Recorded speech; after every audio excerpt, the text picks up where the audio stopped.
So, good morning everyone again sa lahat ng mga matitibay, mathinik, mathematicians dyan na nakasubscribe sa aking YouTube channel. Hi, this is Sir Amber and welcome back to my YouTube channel. And today, i-discuss ko naman sa inyo ang isa sa mga paboritong topic natin sa mathematics or one of the branch of the mathematics na under siya sa one of the branches of mathematics, and that is geometry. So today, sa ating content ngayon, sa ating class discussion or our online class discussion, we will be dealing with geometric design. Okay. So our video content will be focused on geometric design. So without further ado, let's start our discussion. Ayan. So our learning outcomes or the objectives of our topic today or our lesson is at the end of this chapter, the student must be able to apply geometrics concept in describing and creating designs and contribute to the enrichment of Filipino culture and art using the concept of geometry. Yan. So what is a geometric design? Geometric design is a branch of geometry that deals with the construction and representation of freeform curves, surfaces, and volume. Geometric design. Geometric, construction, design. Nagko-construct. Pag may design, may construction. Okay? Ano ang mga representation ng mga design? May mga freeform curves, may mga surfaces, may mga volume. Okay? That is geometric design. It focuses on curve and surface modeling and representation and manipulation of curves and surfaces given by a set of points through the use of polynomial, rational, piecewise polynomial, and or piecewise rational method. So may mga points siya. So bago mo naman makagawa tayo ng isang design, so nag-umpisa ng mga points and curves, something like that. Some applications of geometric design include shipbuilding, aircraft, and automotive industries as well as architectural design. It was utilized in designing perfume bottles and shampoo containers by shipbuilders. So, the concept of the geometric design includes the making of the aircraft na nakikita natin sa mga himpapawid, sa mga ships natin. So, that is the application for geometric design, including a simple bottle like this. Ayan, a simple bottle like this. This is also an example of geometric design. Correct? Kasi may surface siya. May surface. May freeform curves. Ayan. So, this is an example of or application of geometric design. Even this powder. This powder. This is also an example of application for geometric design. Okay. And more. Ayan yung mga buildings natin, mga structures natin. For example, this HGB college building, that is this application of geometric design. Okay, also the famous Great Pyramid, okay, in Egypt, and the Great Wall of China, that's an example of geometric design kung paano siya nabuoan ng ganon. Geometric models can build for objects for any dimension. So, pag dimension, we are dealing with two.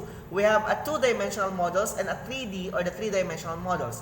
Pag 2D, okay, more on plane lang siya, plane. Hindi yung plane na plane. P-L-A-N-E, plane. Okay? 2D is para siyang sa geometry, that is a plane geometry. Pag 3D naman, that is a solid geometry. Okay, pag plane, we have yung mga shapes natin. We have the square, the polynomial, something like that. Pero pag 3D, solid geometry na ang pinag-uusapan dyan. We have the cube, the pyramid, the prism, rectangle ang mga prisms natin, the cylinder, cone. That is an example of three-dimensional models. So under dito sa 2D, we have the tessellations, modulo art. So yan yung mga makikreate natin na geometric design pang 2D. That is tessellations, modulo art, and the fractal geometry. So, focus tayo later on sa tessellations. A geometric shape is the result of moving a shape around, enlarging it, rotating it, or reflecting in a mirror in the same shape as the original and not a distinct shape. Objects that have the same shape as each other are said to be similar. If they have also the same scale as each other, they are said to be congruent. That is the difference between the similar and a congruent. Okay, if yung isang figure or isang shape, they are identical to each other, parehas na parehas, they are similar. For example, yung dalawang triangles, they are identical to each other. So that is a similar triangle. Pero pag malaki yung isa, maliit yung isa, pero the size, the angle measurement is the same, they are congruent. They measure specific angle doon sa isang triangle, and then doon din sa kabilang triangle, they are equal, so they are said to be congruent triangle. Similar naman, meron naman tayong mga natawag na mga triangle congruence, mga postulates in dealing with the triangle congruence. So wag natin discuss yan kasi mas haba pa yung discussion natin. Okay? Under siya ng geometry. Okay na, yeah. So yun, pero I hope na discussion naman na yung mga triangle congruence natin and similarities. And so that's the difference between similar. Pag they are identical, they are similar. Pero pag same ang measurement, they are congruent. Many two-dimensional geometric shapes can be defined by set of points or vertices and line connecting to the points in closed chain. So pag two-dimensional geometric shape, mga plane siya, sabi ko nga plane, and then mga points siya. It composed of points na connecting the points in a closed chain. For example, yung circle, and that circle is a geometric shape. Okay? And then, sa loob ng shape, and ang tawag dun sa loob ng circle is a space. Dun sa space sa loob is maraming points doon. Enclosed lang siya, naka-enclose siya. Maraming points. Hindi mo masasabing shape ang isang shape kung hindi siya naka-enclose. Okay? Line lang siya, line. Okay. So, we have geometric shapes and then polygons. Okay. Triangles, squares, pentagons, and some kind of polygons are okay. For example, triangles, squares, and pentagons are polygons. Bakit? Kasi may side. Kapag ang isang shape ay may sides, they are said to be polygon. Pero pag wala, they are said to be shapes. Pero they are part of the geometric shape. For example, a circle. A circle is a geometric shape but it is not a polygon. Why? Because wala siyang sides. Okay? Pero sa mga kapilosopohan, sinasabi nila inside and outside. Pero sa totoo, in studying in geometry, a circle is a geometric shape but it is not a polygon kasi wala siyang side. Unlike triangles has 3 sides. Squares has 4 sides. Pentagons have 5 sides. Mga ganon. So ang circle, ellipse, ayan, they are said to be a geometric shape lang. Pag 3D naman, sabi ko nga solid. Ano nakakonect sa isang 3D? Mga vertices, ayan. Ang mga nakakonect sa isang 3D ay vertices and any two-dimensional faces enclosed by those lines. So yon, mga 2D faces. For example, yung square. Okay? Yung square, pag dugtong-dugtong mo yung 6 na square na 2D, magiging 3D siya at magiging cube siya. Tama? Pag pinagdugtong-dugtong mo naman yung 4 na triangles, magiging pyramid siya. At ang base niya ay isang square. Tama? Ganun po yun. It is a connection of vertices. Okay? Vertices, connected by a vertices and 2D faces enclosed by a line. Ayan, so that is a 3D. 3-dimensional geometric shapes. Cubes, we have all the tetrahedrons, polyhedrons, dodecahedrons, mga ganon. So, mga hedrons, mga ganon. Okay? So, ang 3D is bounded by curved surfaces, ellipsoid, and then the sphere. So, sphere, di ba? 3D siya ng circle. Circle is the 2D, and sphere is the 3D. Ellipse is a 2D, and ellipsoid is a 3D. Now, let's move on to tessellations. When we say tessellations, it is a way of making patterns into 2D plane. So, ang tessellations is good for 2D lang. These patterns usually shapes or polygons and constructed in such a way that there are no gaps and spaces. So, tessellations, ang binubuo ng isang tessellations ay, ang ginagamit mo lang sa pagbuo ng tessellations ay mga geometric shapes or polygons. Para siyang mosaic, kasi dapat walang gaps, wala ring spaces. Pero sa mosaic kasi, any figure or any art, pwede mong i-connect. Pero dito kasi is geometric shape lang ang kailangan mong gamitin. So example, rectangles. That is a rectangle. Ayan, yung nakikita niyo, that is an example of tessellations using rectangles. Puro rectangles lang siya, walang gaps, walang spaces. That is a rectangle. We have also octagon and square. Dalawang geometric polygons ang ginamit. We have octagons and squares. We have also different pentagons. Ayan, mga pentagons, 5-sided, pero magkakaiba, may malaki, maliit, pero they are still a pentagon. There are 3 types of tessellations. We have regular, semi-regular, and demi-regular tessellations. Okay, let's study the 3. When we say regular tessellations, gumagamit lang tayo ng isang pattern. One pattern are used, one polygon are used. Regular polygon polygon ang ginamit. We don't use, in regular tessellation, we don't use a circle. Only polygon. Okay, pero isa lang ang gagamitin mo. For example, squares. Ayan, pero square lang siya, wala lang iba, isa lang. We have also hexagon, 6-sided polygon. Ayan, puro hexagon. We have also triangles. Ayan siya. Yon. And kapag semi-regular naman guys, 2 or more regular polygons ang ginamit natin. The tessellations use or 2 or more regular polygons. For example, a 3-sided and a 6-sided shape. Polygon. Triangle and a hexa. We have also a rectangle and a triangle. Ayan, 3 and 4. So, dalawang ginamit. Ayan, ganun din siya dito. Dalawa din. Ayan, for 8. Octagon and diamond. Or a square. Ayan, for 6, 12. Tatlo naman ang ginamit. We have the decagon bang 12. A hexa and a square. Ayan din, 3, 6. Triangle and a hexa. Ayan, 3, 4, 6 ang ginamit naman na sided. Notice that the patterns are made up of several polygons, so madami-dami. Semi-regular, such a way that patterns are each vertex are identical. So we have also the other tessellations or what we call the demigular. Pag demigular, hindi sila polygon pero part ng geometric shape. Okay? Pag hindi polygon, pero isa siyang geometric shape, that is demigular. For example, curves, mga curves. Mga oblong, mga circles. Circle is a geometric shape but it is not a polygon. So, under siya ng demigular. Eagles also, ma'am. Formation of oblongs. Ayan. Eagles ang namo. Now, let's move on to transformation. According to Jennifer Bezzo, in 2003 in geometry, transformation refers to the movement of object in the coordinate plane. Movement, transformation. Kasi pag may transform, may transfer. Transform, transfer, may movement. Okay. We have the definitions. Okay. Geometric transformation involve taking a pre-image and transforming to some way to produce an image. So, nagkakaroon ng movement doon sa pre-image para magkaroon ng image. There are 2 categories. We have the rigid transformation and non-rigid. Does not change the shape or size of the pre-image. That's the rigid. And non-rigid naman is will change the size but not the shape of the pre-image.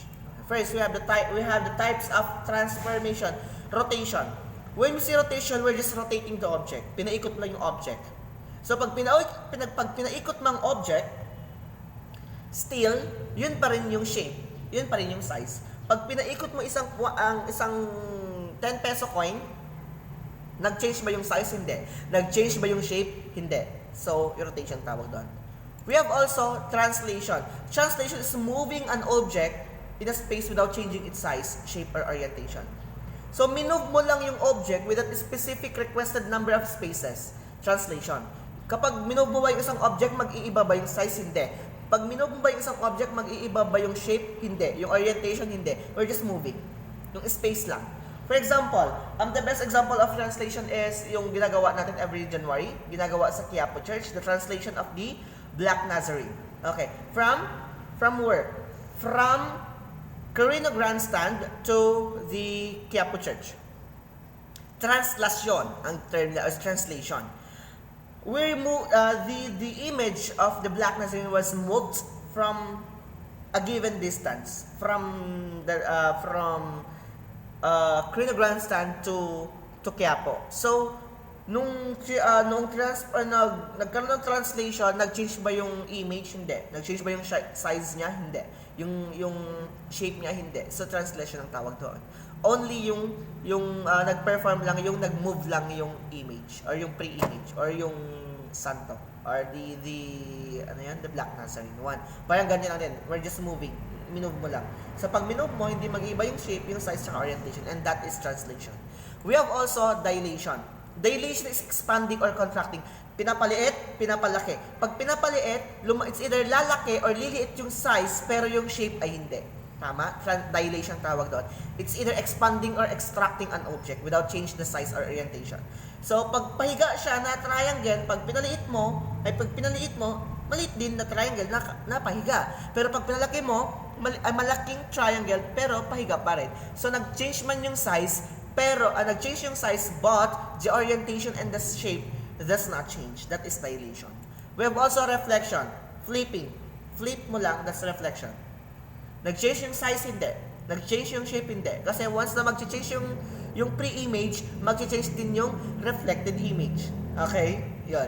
So that is reflection. And those are the types of transformation. Now, let's move on to the psychology of shape. According to Siddhartha Pillai or Kyla Darling in 2018, the most common shapes are the rectangles, circles, triangles, rhombuses, and hexagons. They can be broken down into something like the following. So, ito yung mga tinatawag ng psychology of shapes. Ayan. Pag rectangles and squares, it means balance and traditions. Pag circles naman, infinity, protection, and femininity. Triangles, stability, energy, and aggression. Rhombus naman is vibrant and contemporary. Hexagon, unity, and balance. Bakit yung circles, infinity? Kasi alam naman ang circles ay walang endpoint. Okay? Parang infinite siya. Ayan. Sa rectangles, balance kasi balance, nakakatayo. Sa triangles naman, stability, stable, and then naka-point siya pataas, aggression. Ayan. So, yun, the psychology of shape, ayan, yun yung binasa ko kanina, rectangles, exude balance and tradition, circles naman, infinity, protection, and femininity, triangles, stability, energy, and aggression, rhombus is vibrant and contemporary, and hexagon is unity and balance. According to Kyla Darling, shapes are the basis of most images and designs. Different shapes can evoke different meanings. Yes, combining these shapes in different ways can create entirely new meanings. For example, creating something out of rectangles and triangles could emphasize a call to return to tradition. Now, let's proceed to the Mindanao design, arts, and culture. Why we are focusing to Mindanao? Because we all know that Mindanao is the home of 18 tribal groups. So, ang Mindanao po, diyan matatagpuan naman ng napakaraming uri ng tribo sa buong Pilipinas, which have made weaving their identity. So, one of their identity doon sa Mindanao is paghahabi or the weaving. Okay? Because weaving depicts their culture, the way of their life, and also their belief and their identity. For those indigenous communities, weaving textile conveys their creativity, beliefs, and ideologies, and there are some interesting geometrical themes embedded in this art. Some of their crafts are as follows. So parang sabi nila, bakit? Pero meron din naman dito sa northern area, northern Philippines. Dito sa Ifugao area, Ifugao region, di ba? Meron sa sa Ilocos region. Ang ganito, mga weaving pa rin. Tapos, doon nakikita kasi, for example, dyan sa Mindanao, sa Ifugao area, so yung mga bahag nila, yung intrinsic ng mga bahag nila, yung mga hobby nila, so makikita mo talaga their way of living, it depicts their lifestyle or their belief doon sa mga ginagawa nilang panghahabi. First, we have the Manjaya. The Manjaya are the people of Davao Oriental, and they are known for weaving ikat in abaca. One of their most popular textile is called the dagmay. It is distinguished from any tribal weaving by the intricate figures and patterns depicting the folklores and religion of the tribe. The Manjaya have carried the human and crocodile motif to their highest expression. The crocodile is held sacred as shown by the frequency with which it appears in their decorative design. So sa mga Mandaya or the people of Davao Oriental, ang kanilang pattern ay tinatawag na ikat na nakahabi sa mga abaka. At ang tawag na ay dagmay. Na yung dagmay daw ay mayroong nakahabi or mayroong tao at saka crocodile, which is very sacred sa kanila yung crocodile. Parang yan, oh. This is the tao. This is the crocodile. Ayan, so meron. This textile is called the dagmay. The Maranao are famous for their sophisticated weaving with designs and colors. Their textile weaving involves traditional Southeast Asian backstrap loom weaving using native decorative ornamentation. The versatile garb malong is a hand-woven fabric with beautifully patterned design. It can be worn by all genders and classes with dominant hues of gold and purple. Malong made of high quality silk or cotton are intended for special occasions, and a yellow malong is considered to be royal or high class. So sa mga Maranao naman, they are famous with their malong. So alam ko lahat naman tayo alam kung anong malong, di ba? Dito sa atin, sa area natin, maraming malong na rin gumagamit ng malong. Pero iba kasi is nila yung talagang na-hobby talaga. Yung mga gawang kwan na lang siya, mga makina or something like that. So, yun, di ba, ang malong naman kahit anong gender is daw, is pwede mo siyang gamitin. Neutral ang paggamit ng malong. Okay? Neutral. And then, hindi nakikita kung gaano kakayaman or kahirap. Pwede kang magsuot na. Whatever gender you are, your classes you are, bilang mo, saan ka ba nabibilang sa lipunan, you have the power, you have the right to use malong or to wear ang malong. Pero yung mga very high quality silk naman or cotton, that was yan yung ginagamit pag may mga special occasions. Yung high quality silk. And then pag naman mga yellow, ayan, so kapag yellow malong daw ang ginagamit, that is intended for high class or mga royalties.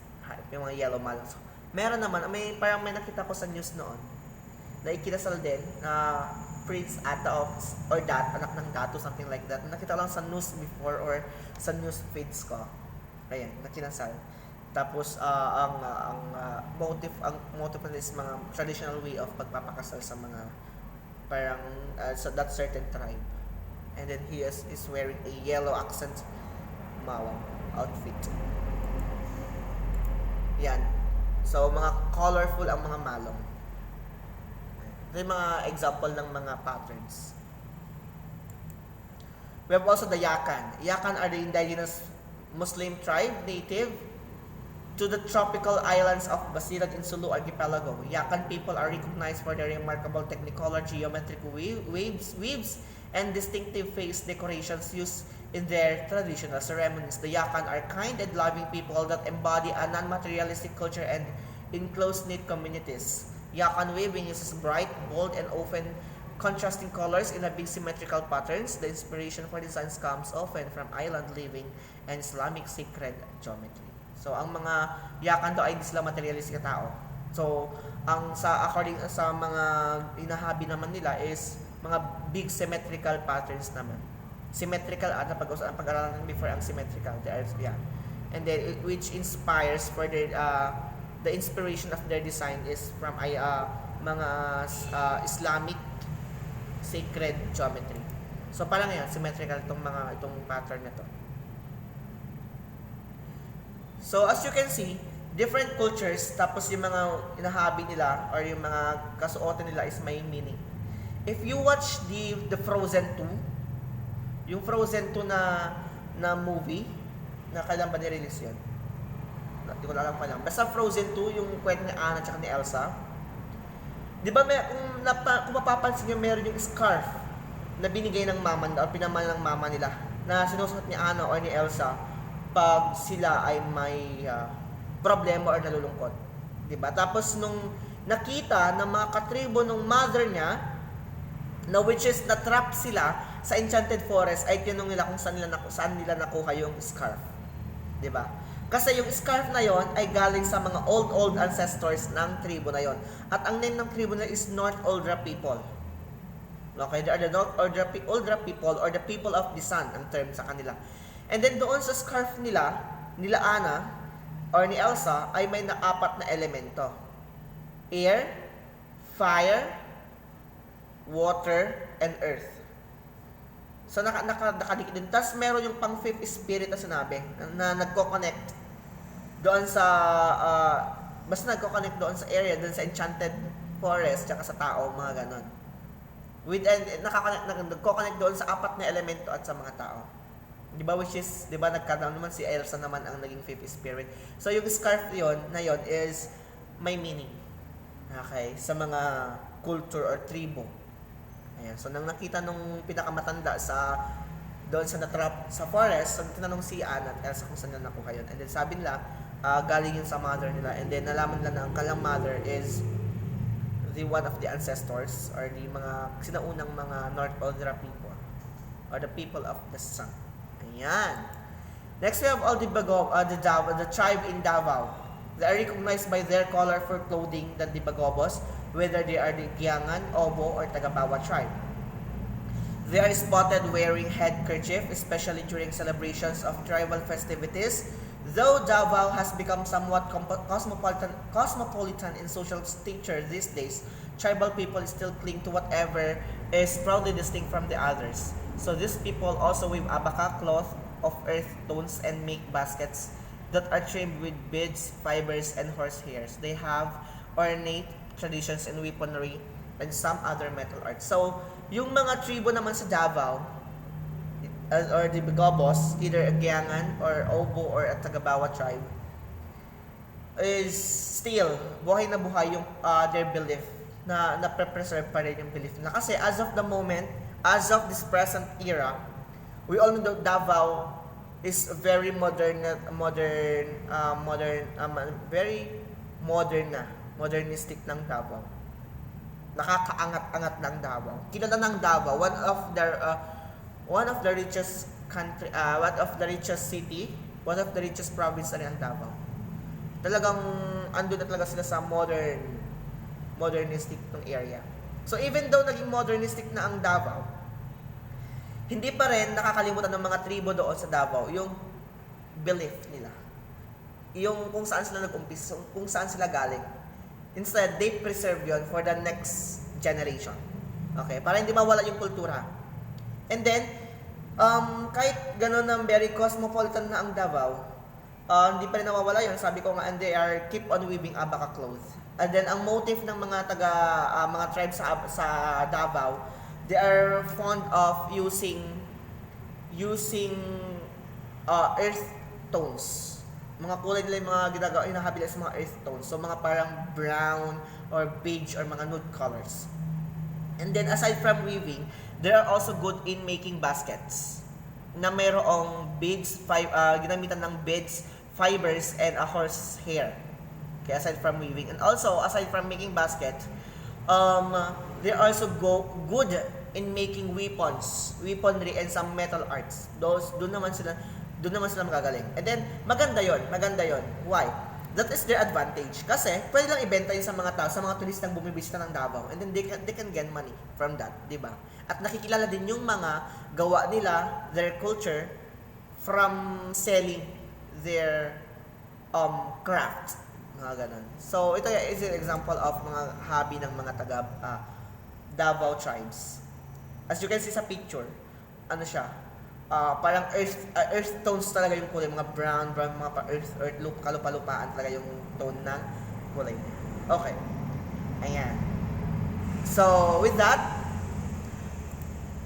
that concludes our topic or the lesson, geometric design. So, that ends also our lessons for midterms. So, I hope ready na for midterms. Laban na tayo sa midterms. Lapit ng exam natin. So, diyan po natatapos ang mga topics natin good for midterm examination. So, thank you for listening.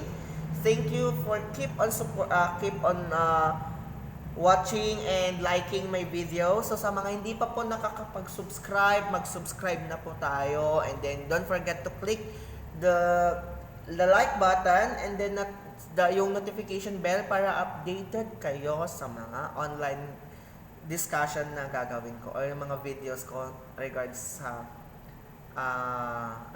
sa mathematics. Ayan. So with that, thank you for joining. Goodbye. God bless and keep safe. Babush.